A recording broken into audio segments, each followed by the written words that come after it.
Olá, olá pessoal, muito boa noite a todos, sejam todos muito bem-vindos a mais um programa Clinicando e Raciocinando. Lembrando que este programa é único e exclusivamente dedicado a médicos, veterinários, estudantes de medicina veterinária e que o nosso objetivo aqui é discutir temas relacionados à medicina interna de cães e de gatos de forma a aprimorar cada vez mais nosso raciocínio clínico, ajudando os nossos pacientes caninos e felinos. Eu sou o professor Paulo Ferian, e juntamente com a professora Helena, a professora Heloísa e a professora Carolina, componho a equipe da Raciocínio Clínico Veterinário Experts. Então vamos que vamos, pessoal. Nossa conversa hoje é sobre um tema que particularmente muito me agrada, que é o exame físico. Hoje a gente tem uma oferta enorme de exames complementares, né?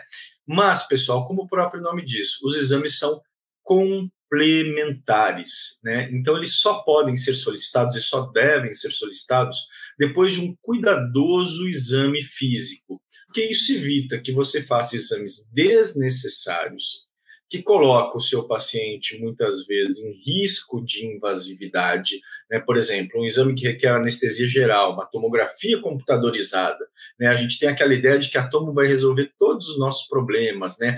Pede uma tomo, vai resolver, tá? E tem que anestesiar, existem complicações, vale a mesma para os exames endoscópicos. Então, primeiro, a gente evita de pedir exames desnecessários, custo desnecessário, risco desnecessário e que muitas vezes não serão assertivos. Às vezes, um exame muito mais simples vai ter uma resposta muito mais importante do que um exame sofisticado. Mas também precisamos saber a hora de solicitar um exame mais sofisticado. Todas essas respostas estão na anamnese, no exame físico e no raciocínio clínico subsequente. Essa é a sequência que vai te levar a uma solicitação melhor de exames subsidiários. Então vamos lá, pessoal. Primeiro ponto que eu acho importante do exame físico, você ter método. O que significa isso? Significa que é importante que você faça o exame físico sempre numa sequência lógica que te agrade. É claro que do ponto de vista semiológico, a gente tem aquela sequência, né? Inspeção, percussão, palpação, auscultação, que deve sim ser seguida. Percussão a gente praticamente não faz, né? Não tem muita validade, mas assim, de forma geral, o que eu estou querendo dizer é que você deve seguir uma sequência de exame físico que evite você de esquecer de determinada conduta. Então, sempre aquela sequência, você dificilmente vai esquecer de examinar alguma região, seu exame vai render mais, você vai ser mais rápido no exame e vai te ajudar. A minha conduta: mucosas, linfonodos, hidratação, palpação de abdômen, ausculta cardiovascular e respiratória. É essa sequência que eu sigo. A partir daí, eu vou para um exame especial. Por exemplo, se for consulta de dermato, eu vou fazer a inspeção do tegumento. Se for uma consulta neurológica, eu vou fazer os testes específicos. Vou ver propriocepção, tá? E é claro, tudo isso é muito flexível, tá, pessoal? Se o animal tem, por exemplo, uma claudicação, antes de subir com ele na mesa, eu vou vê-lo caminhando. O animal está com dor abdominal, eu vou deixar a palpação abdominal para depois. Eu vou primeiro fazer a ausculta cardiovascular. Tá? Então, o exame físico ele não é engessado, mas ele deve ser metódico, né? Seguir uma linha para que você não esqueça de fazer nenhuma parte do exame. E aí, pessoal, uma coisa muito importante: identificar as alterações é ótimo, né? Então, ver uma mucosa, palpar um linfonodo, palpar um abdômen, e aí você vê, o linfonodo está grande. Bacana. E o que significa esse linfonodo grande? É aí que a porca torce o rabo. É aí que vem a maior dificuldade, a interpretação da alteração. Porque, pessoal, vamos combinar que um macaco bem treinado consegue identificar uma alteração no exame físico. O que você está querendo dizer, professor? Poxa, você não precisa ser um super veterinário para ver que uma mucosa está ictérica, ou para ver que uma mucosa está pálida, ou para ver que ela está cianótica, ou que o linfonodo está grande, né? Ou palpar uma lesão expansiva na cavidade abdominal. Essa já requer mais treino. Então, pessoal, o problema é, o que você vai fazer com isso? Qual que é a origem dessa alteração? Porque ela precisa se traduzir num diagnóstico. O linfonodo do seu cachorro está grande. Mas por quê? Não sei muito bem por quê, talvez, né, ele esteja com inflamação, com câncer, né? Então é muito importante que você se atenha à origem fisiopatológica das alterações observadas no exame físico. E como que chama isso? Isso chama semiogênese. Como o próprio nome diz, a gênese da alteração semiológica. E essa é a parte mais importante. Identificar, com o treino, você vai saber identificar. Você vai saber palpar um baço grande, uma massa no abdômen, você vai saber auscultar um sopro, mas saber, por exemplo, determinar a provável origem desse sopro, né, qual enfermidade está causando, ou se a magnitude é importante ou não é importante, já são outros 500. Aí a gente precisa entender de raciocínio clínico, e essa é a parte muito importante. Então vamos lá, vamos ver primeiro a mucosa, né? Então o animal chegou, eu vou olhar a mucosa. Mucosa, o que eu vou ver na mucosa? Principalmente alteração de coloração, tá? É claro que eu posso ver também brilho, né? Se a mucosa está seca no animal desidratado, a mucosa seca a gente chama de xerostomia, é um indicativo que corrobora a desidratação desse paciente. É evidente que na mucosa eu também vou avaliar sua morfologia, se tem lesão, se tem úlcera, se tem lesão expansiva, nódulo, tumor, sangramento, tudo isso eu olho. Mas a coloração é o ponto principal da avaliação de mucosa. E as 3 principais alterações de coloração que você vai observar vai ser a icterícia, vai ser a cianose e vai ser a palidez de mucosa. Vamos entender rapidamente o que significa cada uma delas. Então, se você avaliou seu animal e viu uma icterícia, foca, para tudo, que essa certamente, se não é a mais importante, vai ser uma das mais importantes alterações do seu paciente. Icterícia, anotem aí, icterícia é um aspecto clínico guia, tá? Que serve para desenvolver o raciocínio clínico. Então, viu icterícia, às vezes a icterícia é discreta e só aparece aonde? Exatamente, na esclera, tá? O primeiro lugar onde a gente vê icterícia é na esclera. E pasmem, tá? Dependendo da luz, pode ser ou não ser vista. Eu passei por isso já velho de guerra, não faz muito tempo, avaliei um animal que estava internado e ele estava evoluindo mal, ele tinha dosagem de bilirrubina, estava normal, e eu fui avaliar no consultório, olhei na luz de lá e falei, olha, esse animal está me parecendo ictérico, ele está fazendo icterícia. Quando eu troquei e levei ele para a internação, na internação tinha uma luz diferente, já não dava para ver tão claramente. O exame de sangue confirmou, era icterícia mesmo, bilirrubina subiu, a ALT dela já estava nas alturas, fosfatase alcalina nas alturas, era realmente icterícia. Então, cuidado também com a questão de iluminação ambiental. Pode parecer besta, mas nem sempre é quando o quadro é discreto. Quando o quadro é grave, né, aquela icterícia com a mucosa toda amarela, e é bem tranquilo de observar. A icterícia, então, vamos pensar. Ou ela é pré-hepática, ou ela é hepática, ou ela é pós-hepática. Na icterícia pré-hepática, dá para saber no exame físico se é ou não é? Olha, dá para descartar. Se você está no exame físico e vê uma mucosa ictérica ecorada, não é pré-hepática. Agora, se você está vendo uma icterícia pálida, pode ser pré-hepática. Olha só o que o exame físico já te responde. Ele já te diz, ó, se a icterícia pode ser mais para pré-hepática, ou hepática, ou pós-hepática. Tá? Isso direciona muito a conduta.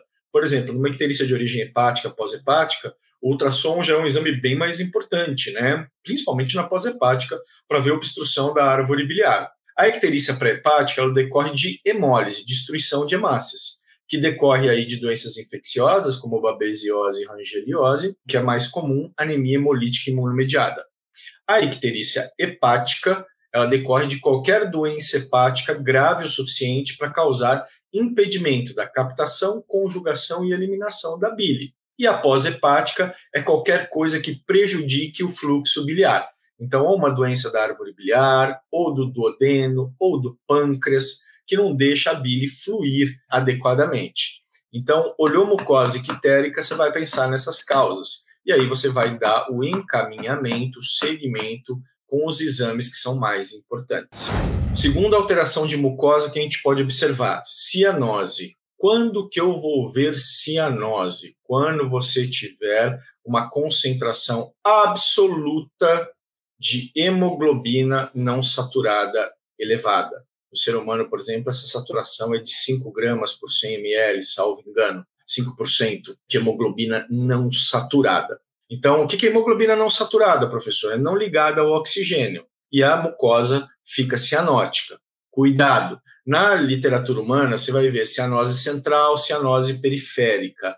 Para nós, na medicina veterinária, isso não tem importância, tá? As nossas cianoses, normalmente, são de origem central.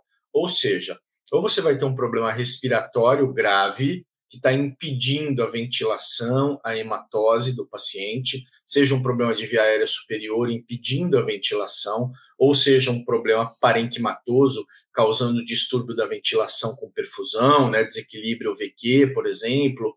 Mas existe também a doença cardíaca levando à cianose. Claro, por edema pulmonar, né, secundariamente, ela poderia levar, mas as cardiopatias congênitas com desvio direita-esquerda, elas causam cianose importante. Mas vamos combinar que isso, para nós, na medicina veterinária, é muito, muito, muito raro. Por exemplo, quantos casos de tetralogia de Fallot vocês atenderam no último mês?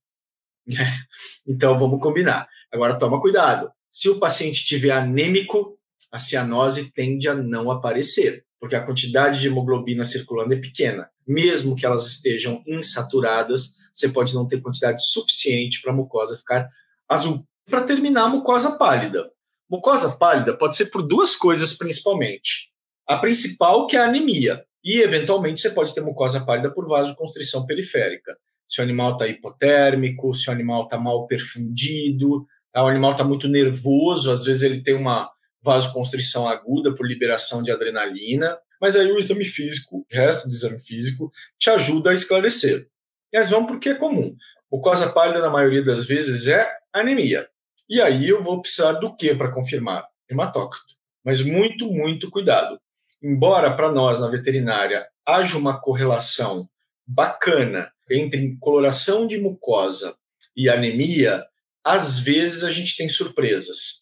Às vezes a gente pega um animal que a gente jura que a mucosa está normal e vai olhar, o hematócrito está 26, 27. Então não é uma ciência absolutamente exata, mas existe uma boa correlação e é um exame que tem um nível assim de acuidade bastante razoável, bastante aceitável na nossa prática clínica. E os linfonodos, né? Importantíssimo também, linfonodos mandibulares, cervicais superficiais e hipoplíteos. São as três cadeias palpáveis, né? E aí, se houver alteração nos outros, nos não palpáveis, eles vão ficar evidentes. Mamários, inguinais, axilares, retrofaríngeo, né? Alteração, assim, linfonodos discretamente aumentados.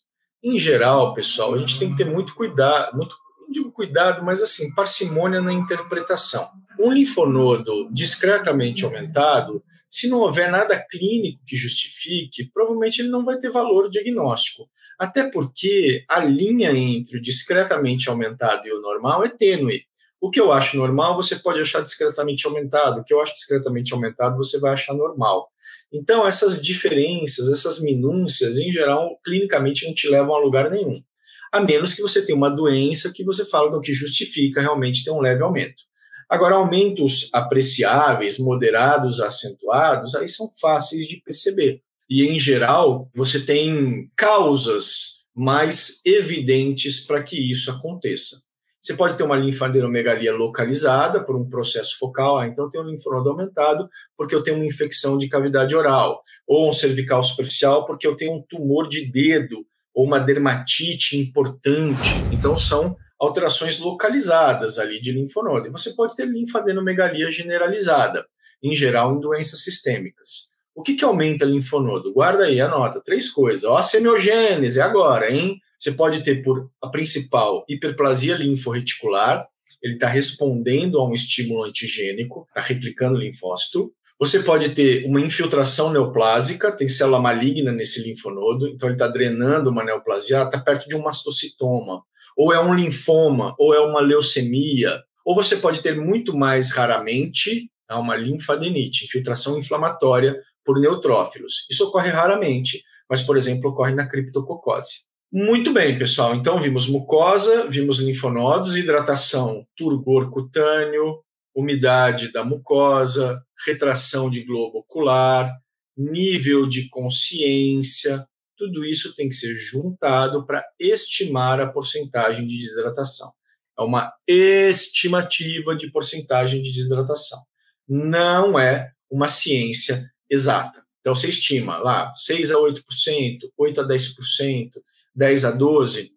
Isso é importante porque você vai calcular o fluido de reposição baseado nessa estimativa de desidratação. Então, é extremamente importante. Lembrando, Os gordinhos não diminuem o turgor cutâneo, na maioria das vezes, muitas vezes estão desidratados e não diminuem o turgor cutâneo. E os velhinhos, às vezes, não estão desidratados e têm o turgor diminuído pelas alterações naturais da pele. Palpação de abdômen. Vamos lá, é a parte que normalmente os alunos é o terror, né? Porque eles acham realmente que você está mentindo, que não é possível sentir aquelas coisas no abdômen. Eu também achava isso, mas com o tempo, com os anos, com muita prática, você vai vendo que é possível sentir muita coisa na cavidade abdominal na palpação. Técnica não dá para explicar exatamente aqui, a gente faz isso no nosso curso de práticas hospitalares, né? Mas o que você pode sentir? De maneira geral, você vê estruturas normais, principalmente intestinos, na região mesogástrica. Intestino grosso é fácil de palpar. No intestino delgado, você não individualiza alças, né? Você sabe que está palpando delgado, mas você não palpa. Estou palpando duodeno, estou palpando ilho. Mentira, né? Isso aí ninguém consegue fazer. Agora, dá para falar, estou palpando o cólon descendente? Dá, porque é uma estrutura bem mais fácil. Frequentemente tem material fecal no seu interior. Baço pode ser palpável, mas não palpar não significa... Olha que coisa boa. Eu não palpei o baço. Ai, meu Deus, é porque ele está normal. Tá? Provavelmente você não sentiu é porque ele está normal.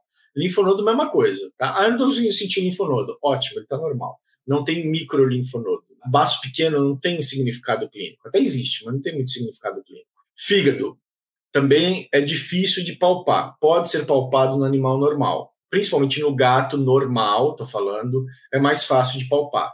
Rim esquerdo, palpável em 50% dos cães. No gato, tranquilo, normal, dá para palpar os dois rins. Bexiga, palpável em todo mundo. Então, muita estrutura normal é palpável. Mas e o que eu posso palpar de patológico? Eu posso palpar organomegalia, primeiro. Então, eu posso palpar um fígado grande, hepatomegalia. Eu posso palpar um baço grande, esplenomegalia. Eu posso ver um abdômen distendido com estômago, com aquela característica timpânica, por exemplo, na dilatação gástrica. Eu posso palpar intestino dilatado, com fluido ou com gás.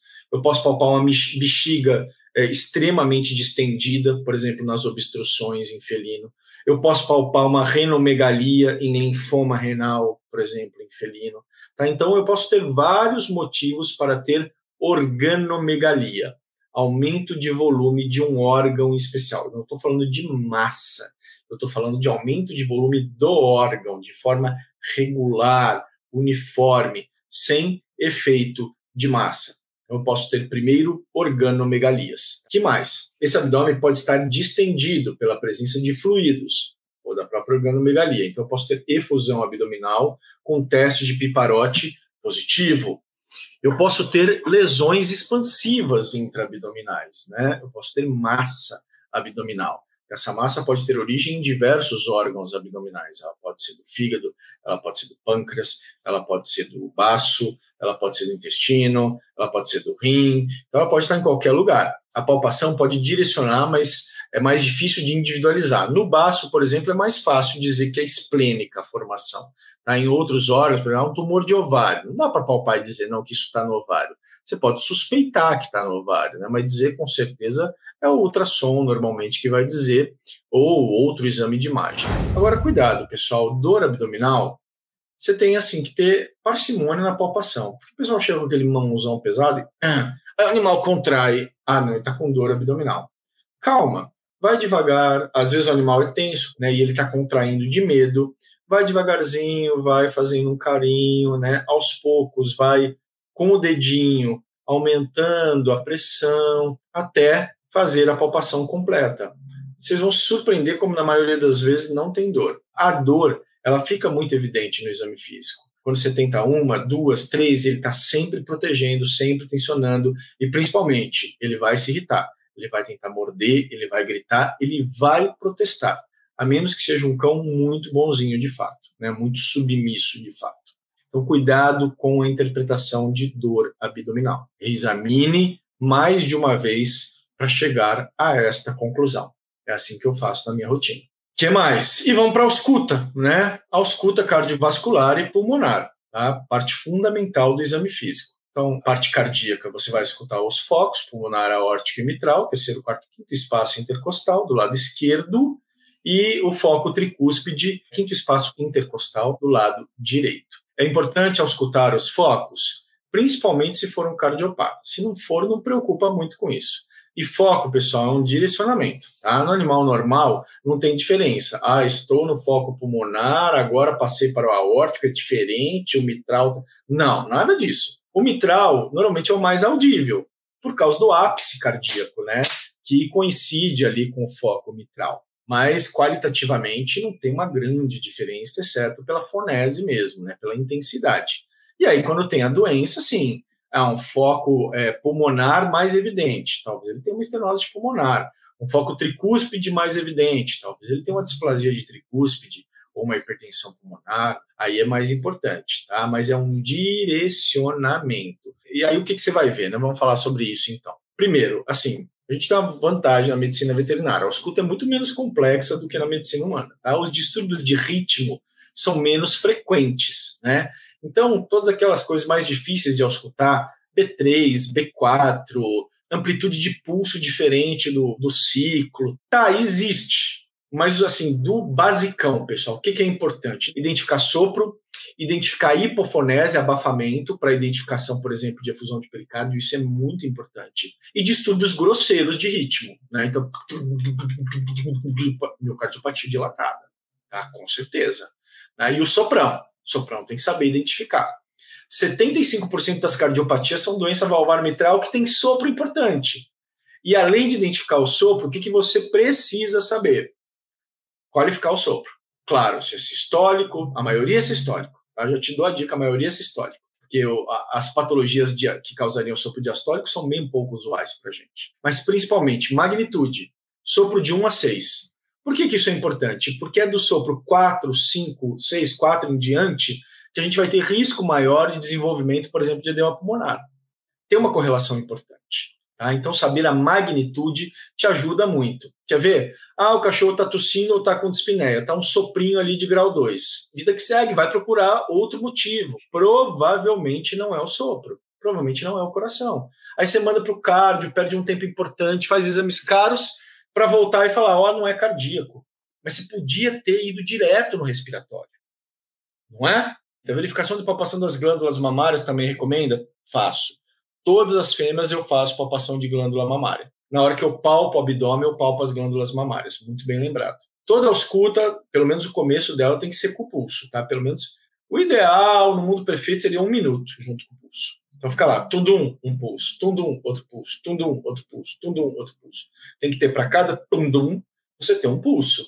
Não está síncrono, tem um distúrbio de ritmo. Então, a ausculta cardíaca, principalmente isso, tá, pessoal? Claro que a gente está falando geralzão, não dá para esgotar aqui hoje na live, né, pessoal? Tem muitas nuances, muitos detalhes que eu não consigo falar aqui hoje para vocês. E para a gente finalizar, a ausculta pulmonar, né, respiratória. Então, a gente pode auscultar som laringotraqueal também, pode. Ele tem baixo impacto semiológico, que em geral os ruídos dessa região são audíveis sem o esteto, estridor, por exemplo, estetor.